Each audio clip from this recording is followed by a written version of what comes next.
स्वागत। आज हम मॉर्गन हाउसल की काफ़ी मशहूर किताब है द साइकोलॉजी ऑफ मनी, उससे निकले कुछ आइडियाज़ पर बात कर रहे हैं। हमारे पास ना इसके कुछ हिंदी रिव्यूज़ हैं, समरीज़ हैं और कुछ वीडियो चर्चाओं के भी अंश हैं।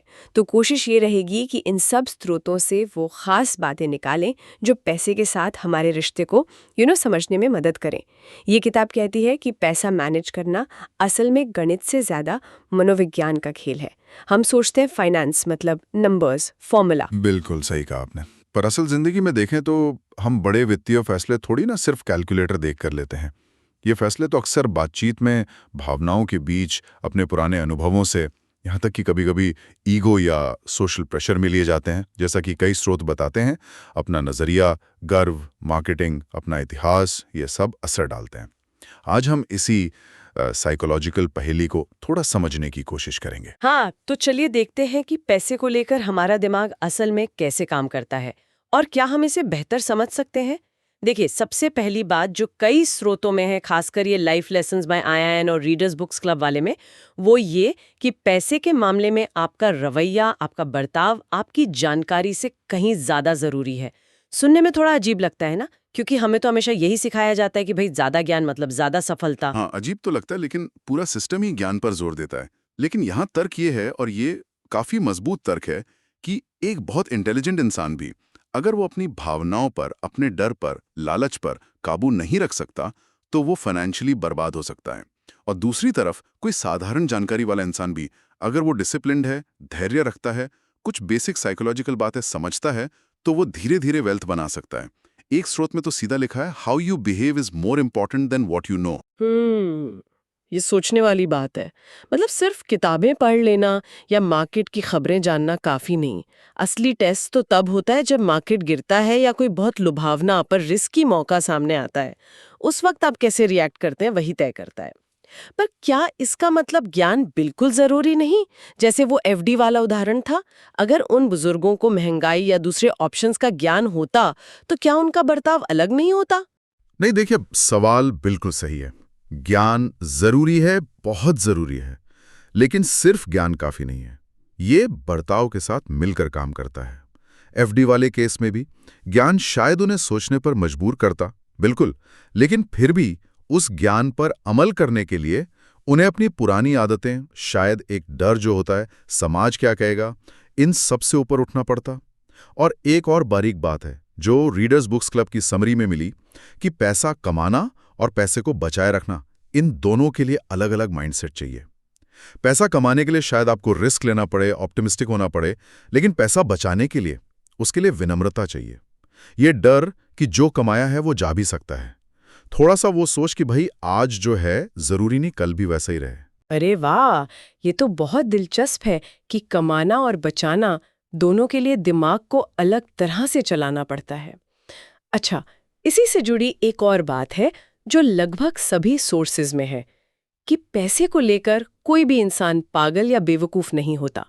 हर किसी के फैसले वो उसके अपने अनुभव, उसकी पीढ़ी, उसने दुनिया कैसे देखी है, उस पर टिके होते हैं। हाँ, वो FD वाला उदाहरण फिर से याद आता है। बिल्कुल। वो इसे बहुत अच्छे से समझाता है। जिन लोगों ने वो टाइम देखा जब FD पर 10%, 12% ब्याज मिलता था और शेयर बाजार या म्यूचुअल फंड का इतना चलन नहीं था, उनके लिए तो FD बेस्ट था। बिल्कुल लॉजिकल था। हाँ। आज की पीढ़ी जो 4-5% FD रेट देख रही है और महंगाई 7-8%, हाँ। और जिसके पास इतने सारे ऑप्शंस हैं, स्टॉक्स, क्रिप्टो वगैरह, उनके लिए शायद FD उतनी अच्छी डील ना लगे। तो दोनों अपनी अपनी जगह ठीक है, क्योंकि उनके अनुभव, उनके विकल्प, उनका संदर्भ सब अलग है। तो ये समझना बहुत ज़रूरी है, खासकर जब हम किसी और के फाइनेंशियल फैसलों को देखते हैं। हम बड़ी आसानी से कह देते हैं, अरे ये क्या बेवकूफ़ी कर दी, लेकिन शायद उनके लिए उनके हालात और जानकारी के हिसाब से वो बेस्ट कदम था। बिल्कुल। जैसे एक स्रोत में था कि कोई अमीर घर का है तो शायद लाखों का रिस्क ले ले बिजनेस में, उसके पास सेफ्टी नेट है। एक मिडिल क्लास इंसान जिसके लिए वो रकम बहुत बड़ी है, वो शायद ना ले। सही बात है, कोई पागल नहीं है, सबकी अपनी कहानी, अपना कॉन्टेक्स्ट है। और इसी कॉन्टेक्स्ट को और पेचीदा बनाते हैं दो बाहरी चीजें जिन पर हमारा कंट्रोल लगभग नहीं होता: किस्मत और जोखिम, लक और रिस्क। रीडर्स बुक्स क्लब में बिल गेट्स का वो क्लासिक उदाहरण है। उनकी सफलता में उनकी मेहनत, विजन, इंटेलिजेंस सब कमाल का था, कोई शक नहीं। पर क्या ये सिर्फ मेहनत थी ये उनकी किस्मत भी थी कि वो दुनिया के उन कुछ ही हाई स्कूलों में से एक में थे जहां 1968 में कंप्यूटर लैब थी। गेट्स खुद ये मानते हैं उस एक चांस ने उन्हें वो स्टार्ट दिया जो लाखों को नहीं मिला। अरे हाँ, ये पहलू तो हम अक्सर भूल जाते हैं। सफलता को बस पर्सनल एफर्ट मान लेते हैं। और सिक्के का दूसरा पहलू, रिस्क। वो है जोखिम या कहें दुर्भाग्य। उसी स्कूल में बिल गेट्स के एक बहुत ही टैलेंटेड दोस्त थे, केंट इवांस। उनमें भी वो सारी बातें थीं जो गेट्स में थीं। राइट। क्या पता वो भी माइक्रोसॉफ्ट जैसे किसी सफर का हिस्सा बनते। राइट। पर ग्रेजुएशन से ठीक पहले पहाड़ चढ़ते हुए एक एक्सीडेंट में उनकी डेथ हो गई। ये एकदम दुर्भाग्य था। तो ये दोनों कहानियां दिखाती हैं कि नतीजे सिर्फ हमारी मेहनत या होशियारी पर डिपेंड नहीं करते। लक और रिस्क ये अदृश्य धागों की तरह काम करते हैं। इसलिए शायद सफलता पर थोड़ा विनम्र होना और असफलता पर थोड़ा उदार बेहतर है। ये वाकई सोचने पर मजबूर करता है कि कितना कुछ हमारे हाथ में है ही नहीं। और फिर एक और पावरफुल फैक्टर है जो अक्सर हमारी प्लानिंग से गायब रहता है, वो है समय। रीडर्स बुक्स क्लब बताता है कि वॉरेन बफे की जो इतनी दौलत है उसका राज सिर्फ अच्छा इन्वेस्टर होना नहीं है, बल्कि लगभग पूरी जिंदगी एक अच्छा इन्वेस्टर बने रहना है। 75 साल। बिल्कुल, असली जादूगर तो समय है। यहीं पर कंपाउंडिंग यानी चक्रवर्धी ब्याज अपना कमाल दिखाता है। कंपाउंडिंग मतलब जब आपका पैसा और उस पैसे पर कमाया हुआ मुनाफा दोनों मिलकर और पैसा कमाते हैं। ये शुरू में बहुत धीमा लगता है, पता भी नहीं चलता, लेकिन लंबे समय में इसका असर कमाल का होता है। इसलिए सबसे ज्यादा रिटर्न वाले निवेश से ज्यादा जरूरी है एक ऐसा अच्छा निवेश ढूंढना जिसके साथ आप दशकों तक टिके रह सकें, बिना घबराए, बिना लालच में आए। धैर्य, पेशेंस ही यहाँ असली करेंसी है। और इसी लंबी अवधि के खेल से जुड़ी एक और दिलचस्प बात है टेल्स की। मतलब वो बहुत रेयर, असाधारण घटनाएं जिनका असर बहुत ज्यादा होता है। रीडर्स बुक क्लब में हेंजे बर्गरुइन नाम के आर्ट कलेक्टर का जिक्र था। उन्होंने हजारों पेंटिंग्स खरीदी। लोग उन्हें जीनियस मानते थे, पर सच ये था कि उन्होंने बहुत सारी खरीदी, ज्यादातर मामूली निकली। पर कुछ गिनी चुनी, जैसे पिकासो, क्ली की पेंटिंग्स, वो इतनी ज्यादा वैल्यूएबल हो गईं कि उन्होंने सारे निवेश को सुपरहिट बना दिया। हाँ, ये टेन ड्रिवन दुनिया का परफेक्ट उदाहरण है। वेंचर कैपिटल इंडस्ट्री जो नई रिस्की कंपनियों में पैसा लगाती है, बिल्कुल ऐसे ही काम करती है। वो 1000 स्टार्टअप में पैसा लगाते हैं, ये जानते हुए कि शायद 80 फेल होंगे, 10-15 ठीक ठाक करेंगे और सिर्फ 1-2 ही वो विनर्स निकलेंगे जो पूरे फंड को जबरदस्त मुनाफा देंगे। स्टॉक मार्केट में भी यही होता है।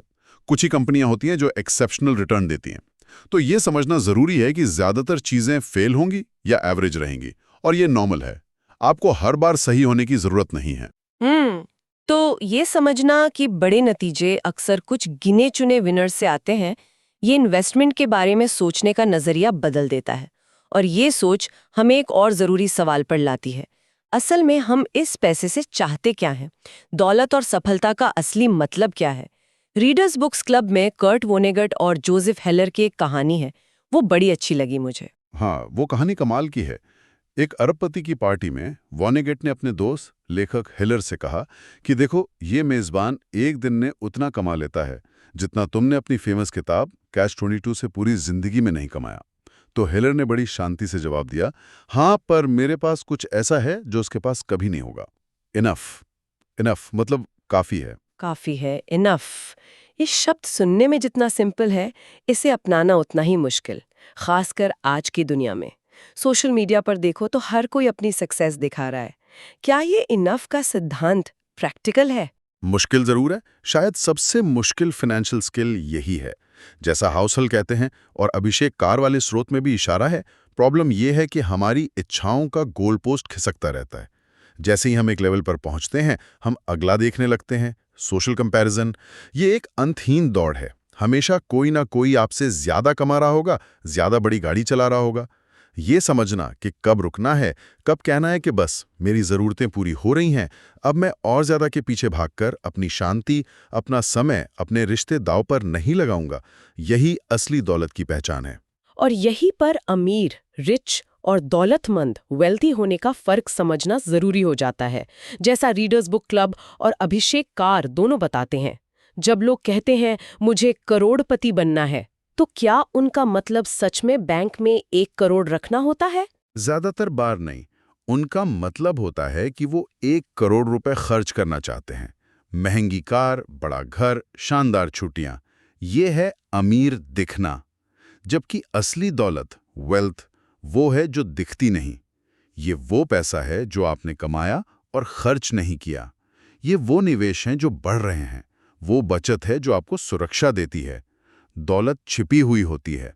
दौलत का असली मतलब है विकल्प होना, आज़ादी होना, अपने समय पर कंट्रोल होना। ये आपको वो करने की ताकत देती है जो आप करना चाहते हैं, जब करना चाहते हैं, जिसके साथ करना चाहते हैं। दिखावा अमीर होने का लक्षण हो सकता है, पर दौलत आपको स्वतंत्रता देती है, फ्रीडम। यहाँ तक कहता है कि आपकी सेविंग रेट आपकी कमाई या इन्वेस्टमेंट रिटर्न से भी ज्यादा मायने रख सकती है। हाँ, क्योंकि बचत वो चीज है जिस पर आपका सीधा कंट्रोल है। आपकी कमाई बढ़ सकती है, घट सकती है, मार्केट का रिटर्न ऊपर नीचे हो सकता है, लेकिन आप हर महीने कितना बचाते हैं ये काफी हद तक आपके हाथ में है। और यही बचत लंबे समय में दौलत बनाने की नींव है। ठीक है, तो हमने बर्ताव, नजरिया, किस्मत, समय और दौलत की परिभाषा पर बात की। अब थोड़ा इन्वेस्टमेंट की जर्नी पर आते हैं। कहा जाता है कि इन्वेस्टमेंट में मुनाफा कमाने की एक कीमत चुकानी पड़ती है, और जैसा अभिषेक कार और रीडर्स बुक्स क्लब के सोर्सेज बताते हैं, ये कीमत सिर्फ पैसों में नहीं होती। बिल्कुल, ये कीमत है डर, अनिश्चितता, शक, निराशा और बाजार का उतार चढ़ाव, वॉलेटिलिटी झेलने की। जब आपका निवेश रातों रात 20%, 30% गिर जाता है ना, उसको सहना ही असली कीमत है। अभिषेक कर ने रिलायंस का अच्छा उदाहरण दिया था। पिछले 10 साल में शानदार रिटर्न दिया, बिल्कुल, पर बीच में कई कई साल ऐसे थे जब वो बिल्कुल नहीं चला या गिरा, जबकि दूसरे स्टॉक भाग रहे थे। 2008 की मंदी, 2015-16 का ठहराव, क्या आप उस दौरान टिके रह पाते? यही वो फीस है जो बाजार आपसे लंबे समय तक टिके रहने के लिए वसूलता है। इसे फाइन की तरह नहीं, एक जरूरी चार्ज की तरह देखना चाहिए। हाँ, वो स्क्रीन पर लाल नंबर देखकर तो दिल बैठ ही जाता है। उस वक्त टिके रहना, यही असली कीमत चुकाना है। अभिषेक कर एक और दिलचस्प पॉइंट उठाते हैं। हम छोटी छोटी चीज़ों पर आसानी से खर्च कर देते हैं, महंगी कॉफ़ी, बार बार बाहर का खाना, लेकिन महीने के 1000-2000 रुपए इन्वेस्ट करने में या खुद पर, जैसे कोई कोर्स करने या किताब पढ़ने में, हिचकिचाते हैं। ये भी शायद उसी साइकोलॉजी का हिस्सा है। हाँ, बिल्कुल हो सकता है। शायद वो इंस्टेंट ग्रेटिफिकेशन, तुरंत मिलने वाली खुशी, लंबे समय के फायदों पर भारी पड़ जाती है। निवेश के बारे में एक और अच्छी सलाह जो रीडर्स बुक्स क्लब देता है, हमेशा एकदम रैशनल, एकदम तर्कसंगत होने की कोशिश मत करो। रीजनेबल यानी वाजिब होने का लक्ष्य रखो। हो सकता है गणित के हिसाब से सबसे बेस्ट फैसला कुछ और हो, लेकिन अगर वो आपकी नींद उड़ा दे या आप उसे निभा ना पाएं, तो वो बेकार है। एक वाजिब फैसला शायद थोड़ा कम परफेक्ट हो, पर अगर आप उसके साथ शांति से लंबे समय तक टिके रह सकते हैं, तो वही बेहतर है, क्योंकि टिके रहना ही गेम चेंजर है। और लंबे समय तक टिके रहने के लिए शायद एक और चीज जरूरी है, गलती की गुंजाइश रखना, margin for error. Readers books club कहता है कि सबसे अच्छी प्लानिंग वो है जो ये मानकर चले कि प्लानिंग के हिसाब से नहीं चलेगी। हाँ, ये बहुत जरूरी है। भविष्य अनिश्चित है, कुछ ना कुछ गड़बड़ होगी ही, पक्का है। इसलिए अपनी योजनाओं में थोड़ी गुंजाइश छोड़ना, जैसे बुरे दिनों के लिए इमरजेंसी फंड रखना, अपने निवेश को जरूरत से ज्यादा रिस्की ना बनाना, या आय का सिर्फ एक सोर्स ना रखना, ये सब मार्जिन ऑफ सेफ्टी बनाने के तरीके हैं। ये आपको अचानक आने वाले झटकों से बचाता है। अब कुछ और दिमागी झुकावों, बायसेस की बात करते हैं जो हमारे फैसलों पर असर डालते हैं। एक है निराशावाद का अजीब सा आकर्षण, पेसिमिज्म। रीडर्स बुक्स क्लब और अभिषेक कारा दोनों इस पे बात करते हैं कि बुरी खबरें ज्यादा ध्यान खींचती हैं और ज्यादा भरोसेमंद लगती हैं। कोई कहे सब बढ़िया है तो हमें लगता है ये भोलापन है, पर कोई कहे खतरा है तो हम तुरंत कान खड़े कर लेते हैं। जैसे कोई शेर आ गया, उसे नजरअंदाज करना जानलेवा हो सकता था, जबकि एक मौका, जैसे कहीं फल लगे हैं, वो चुक गया तो उतनी बड़ी बात नहीं थी। इसलिए हमारा दिमाग नेगेटिव जानकारी के प्रति ज्यादा सेंसिटिव है। शायद इसीलिए न्यूज़ चैनल भी बुरी खबरों पर ज्यादा चलते हैं। हम खतरों को बढ़ा चढ़ा कर देखते हैं और प्रोग्रेस को कम आंकते हैं। तो मतलब हमारा दिमाग ही हमें बुरी खबरों की तरफ खींचता है, तभी न्यूज़ चैनल हमेशा डराते रहते हैं। लेकिन सच तो ये है कि लंबे समय में दुनिया ने तरक्की की है, भले ही रास्ते में बहुत झटके लगे हों। प्रोग्रेस धीरे धीरे होती है, जबकि आपदाएं अचानक आती हैं और ज्यादा असरदार लगती हैं। ये बैलेंस याद रखना जरूरी है। एक और मनोवैज्ञानिक पेच है हमारा अपने भविष्य के स्व को, फ्यूचर सेल्फ को न समझ पाना। रीडर्स बुक्स क्लब इसे अच्छे से समझाता है। आज हमें जो चाहिए, जो हमारी प्रायोरिटीज हैं, 10 या 20 साल बाद वो बदल सकती है पूरी तरह। हम सोचते हैं कि हम हमेशा वही रहेंगे जो आज हैं, लेकिन ऐसा होता नहीं। इसीलिए लंबे समय के लक्ष्य बनाना और उन पर टिके रहना इतना मुश्किल है, क्योंकि हम उस भविष्य के इंसान के लिए प्लान बना रहे होते हैं जिसे हम ठीक से जानते ही नहीं। और इसी से जुड़ा है डूबी हुई लागत का जाल, संक कॉस्ट फैलेसी। वो बुरी फिल्म जिसे हम सिर्फ इसलिए पूरा देखते हैं क्योंकि टिकट खरीद लिया था, या वो बुरा निवेश जिसमें हम और पैसा डालते रहते हैं क्योंकि अरे इतना लगा चुके हैं अब। हम अतीत के फैसलों को भविष्य पर हावी होने देते हैं। ये तो ऐसा है जैसे कोई अजनबी आपकी जिंदगी के फैसले ले रहा हो। बिल्कुल। और अंत में एक और ज़रूरी बात जिसे life lessons by Ayaan highlight करता है, वो ये कि कलेक्टिवली एक समाज के तौर पर पैसे और निवेश के बारे में हमारी समझ बहुत नई है, खासकर भारत जैसे देश में। इकोनॉमी 1991-92 में ही ठीक से खुली। स्टॉक मार्केट, म्यूचुअल फंड, यहाँ तक कि रियल एस्टेट में निवेश का चलन भी बहुत पुराना नहीं है। फाइनेंशियल लिटरेसी अभी भी हमारे एजुकेशन सिस्टम का कोर हिस्सा नहीं बन पाई है। आज भी मुश्किल से 5-6% भारतीय ही सीधे शेयर बाजार में निवेश करते हैं। इसका मतलब साफ है, हम में से ज्यादातर लोग अभी सीख रहे हैं, हम एक्सपेरिमेंट कर रहे हैं, गलतियां कर रहे हैं।